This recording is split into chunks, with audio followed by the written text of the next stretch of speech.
Our first wine in January is the Argentine Malbec Bonarda.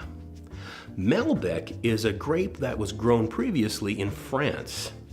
It was grown in Bordeaux and in the Loire region. It's not a really easy grape to grow. It's subject to frosts, it needs a lot of heat units, and it tends to yield fairly low. It's got a thin skin, so it's also subject to vine diseases and bird predation. It's still grown in parts of France, particularly in the Cahors region, where it's known as the black wine of Cahors. Where it really thrives, however, is Argentina.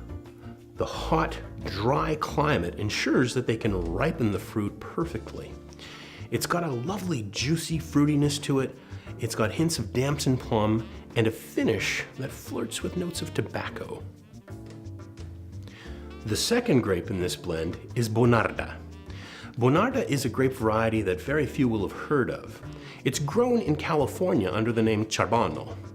The grapes themselves have a beautiful deep color and a hint of figs, raisins, cherries, and plums. It's very lovely and rounded with fruit. Argentina is a growing area with a unique situation. If we look on this map here, you can see that Argentina is separated from the Pacific Ocean by the Andes Mountains. These mountains keep the cool, wet Pacific air from coming over them and raining on Argentina. Many Argentinian growing areas are pure desert. They get almost no rain at all, but that is not such a bad thing. On this map here, we've got highlighted the region where the grapes are coming from. The vineyard is Viñas Dona Constanza. It is a true desert region getting almost no rain, but luckily it's irrigated by the San Juan River, fed from the snows of the Andes Mountains.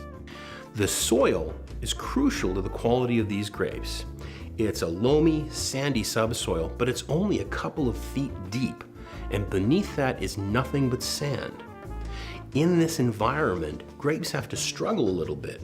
This reduces the yields and makes sure you get an intense, flavorful harvest of grapes.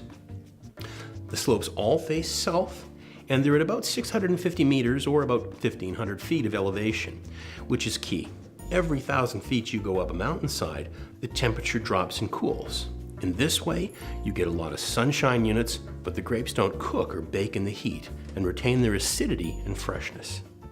Blended together, these grapes make a wine that is rounded, fruity, and rich.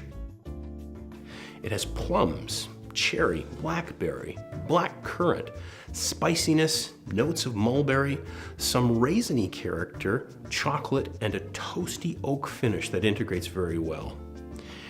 You will want to hold on to this one for quite a while before you start drinking it. You can taste it at 3 months, but after about 9, it'll start to come around and knit those flavors together well. It'll mature over the next 2 to 3 years, getting better and better with every bottle, and it'll probably hold just about as long in a good cellar. It's a good food wine. The tannins and fruitiness help it stand up against grilled red meat, barbecue, or even hamburgers. This year we've got a special recipe to go with it. This year's limited edition recipe for the January Red is our best lamb sandwich. It's juicy, slow-roasted lamb with garlic mayonnaise, sweet pickled red onion, and basil pesto. The tannin is perfect with the medium rare lamb. Well-done meat tends to need a less tannic wine, but if you've got that little hint of pink in there, the tannins help neutralize it, and together they taste better than they would separately.